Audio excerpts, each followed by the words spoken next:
ईमानदारी से उसका उपयोग हुआ होता तो मेरे मुसलमान नौजवानों को साइकिल के पंक्चर बना करके जिंदगी नहीं गुजारनी पड़ती। मेरे साथ मैं नमाज पढ़ के निकला और मेरे साथ में बदतमीजी की बिल को लेकर कि भाई ये बिल जो है गलत पास हुआ है कि तुम मुसलमान नहीं हो,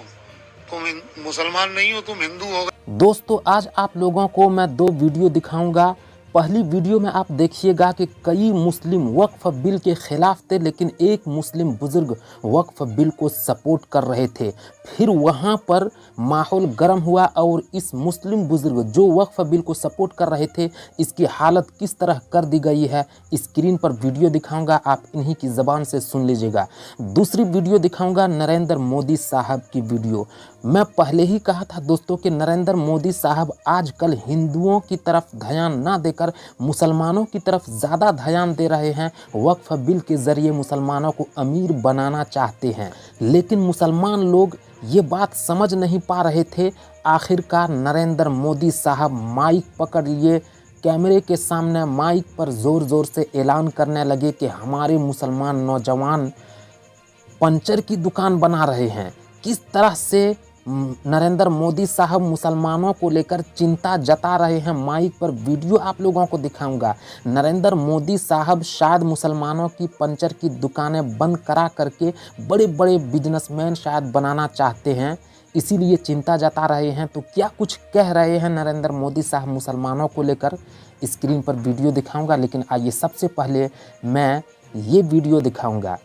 मुसलमान लोग वक्फ बिल के खिलाफ थे, एक मुस्लिम बुजुर्ग वक्फ बिल को सपोर्ट कर रहे थे। सपोर्ट क्यों कर रहे थे ये भी देख लीजिए, और इस मुस्लिम की हालत किस तरह कर दी गई है ये भी आप देखिए। यूपी के संभल की ये वीडियो है, देखिए।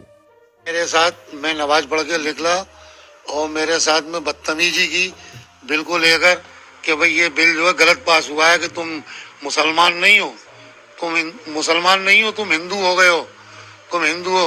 और हमें बड़ी खुशी हुई है इस बिल पास होने से। जो लोग माफिया हैं जो खा रहे हैं वोट का, बहुत गलत खा रहे हैं। अब लोगों को हक तो मिलेगा, गरीब लोगों को हक तो मिलेगा, और इसी बात की लड़ाई है।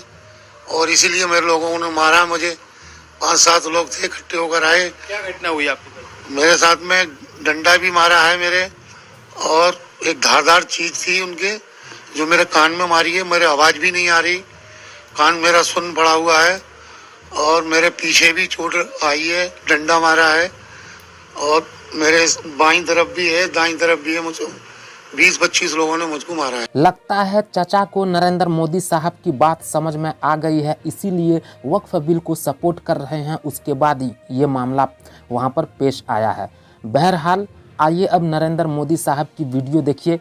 किस तरह नरेंद्र मोदी साहब बता रहे हैं कि वक्फ की जो ज़मीन, जो जायदाद, जो संपत्ति है, अगर ईमानदारी से उसे इस्तेमाल करता तो आज नौजवान पंचर की दुकान नहीं खोलते।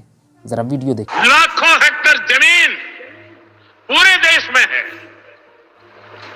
इस जमीन, इस प्रॉपर्टी से गरीब का, बेसहारा महिलाओं, बच्चों का भला होना चाहिए था, और आज ईमानदारी से उसका उपयोग हुआ होता तो मेरे मुसलमान नौजवानों को साइकिल के पंक्चर बना करके जिंदगी नहीं गुजारनी पड़ती। नरेंद्र मोदी साहब की ये वीडियो जैसे ही सोशल मीडिया पर वायरल हुई, सोशल मीडिया के यूज़र एक्टिव हो गए और नरेंद्र मोदी साहब को कुछ इस तरह से जवाब देने लगे कि चलो वक्फ को सही से इस्तेमाल ना करने की वजह से मुसलमान लोग पंचर की दुकान खोलकर बैठे हुए हैं, तो हिंदू लोग कौन सी कंपनी खोलकर बैठे हुए हैं? हिंदू लोग भी तो पंचर बनाते हैं। कुछ इस तरह की तस्वीर और वीडियो शेयर करने लगे।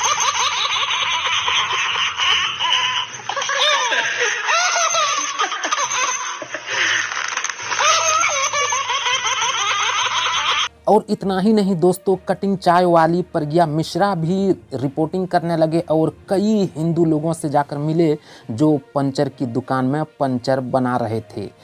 तो पूरी वीडियो, पूरी रिपोर्ट को लेकर आपकी क्या राय है, नरेंद्र मोदी साहब को लेकर और इस मुस्लिम बुजुर्ग को लेकर आपकी क्या राय है, कमेंट में बताइए। चैनल पर नए हैं तो सब्सक्राइब करिए।